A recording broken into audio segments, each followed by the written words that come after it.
第30位香港鐵友坐高鐵前往潮汕，而家坐電瓶車去遊覽潮州古城啊！潮州古城最具歷史特色嘅就係牌坊街啦。牌坊街嘅歷史可以追溯到唐宋時期，明清時期嘅話，牌坊可以高達91座嘅，被譽為牌坊石。牌坊街嘅特色建築呢係中西合璧嘅騎樓，矗立22座中式明清時期嘅石牌坊，以兩隻南洋風味嘅騎樓形成中西合璧嘅獨特僑鄉風貌。嚟到潮州古城肯定試一試瀨尿牛肉丸啦，一啖咬落去全部都係爆汁嘅。仲有當地胡念泉嘅百年老店鴨母念糖水店全部老闆娘親手整嘅吓。食完當地小食之後嚟到開元寺感受一下寺廟嘅氛圍，祈求國泰民安，風調雨順，大家文錢多多。依家嚟到中國4大名橋之一嘅廣濟橋。廣濟橋跨越漢江，連結東西兩岸，集橋梁、浮橋、拱橋於一體，被我國嘅橋梁專家茅以升稱之為世界上最早嘅封閉式橋梁，亦都係我哋中國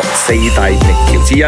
嚟到潮州古城一定要睇一睇，一定要行一行呢個廣濟橋。60歲以上係唔需要門票嘅。到咗晚餐時間我哋團隊食咗特色全鵝宴，係食咗一鵝18味嘅特色嘅餸菜好多團友食咗之後都話大讚，非常之有地道特色